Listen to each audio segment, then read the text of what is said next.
So if you're not into wanting to harvest your own chickens or wanting to butcher it, I suggest you skip this video because we are going to show, after we talk for a little bit, how to take it from backyard to kitchen table. So this is your warning. You don't want to watch it, feel free to.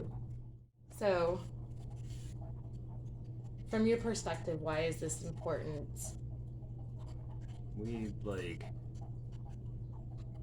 We got into backyard chickens at,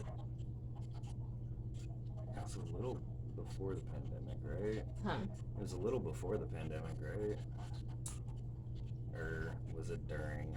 I don't even remember. It was the ducks first. Yeah. And then we got chickens. I think the chickens were after the pandemic. Okay. Yeah, we just, kind of jumped in with both feet, but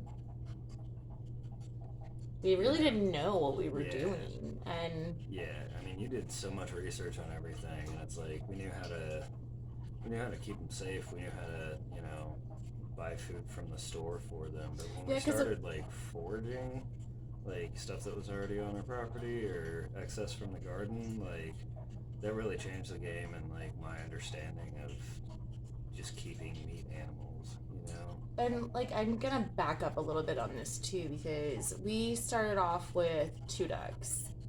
And it was a male and a female. When the female started laying eggs, then we were like, oh, we should get chickens, because we never ever thought we would be doing. I mean, it wasn't in my mind that we would have them for meat.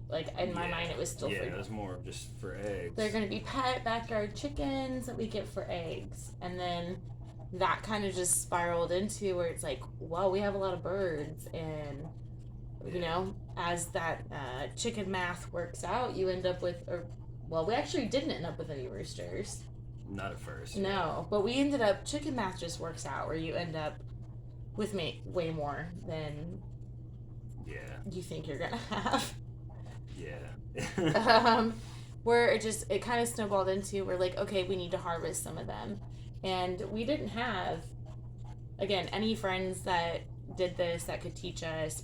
None of our family that we could be like, hey, can you come over and help us and show us what we're doing? So it literally came to using YouTube and figuring out, and how we said earlier too, it was a little overwhelming because it was everyone had, again, the pluckers, the kill cones, the whole giant setup of multiple food service tables and just so many multiple coolers, ice machines, and when we watched it, we're like, are we ever gonna be able to do this? This seems impossible. And I ended up finding 1 or 2 videos that did talk about how to do it kind of minimally, and then we just improvised and we did our first couple. And I mean, the first few, literally all we had was just the knife, the rope, and the tea kettle.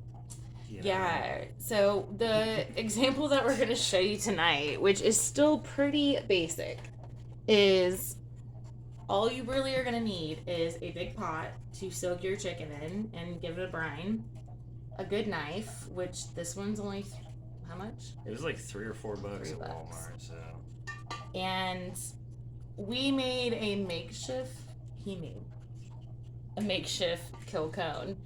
You don't even need that. You can literally just use just a string. String their feet together and hang it at a good height for, for you to do it.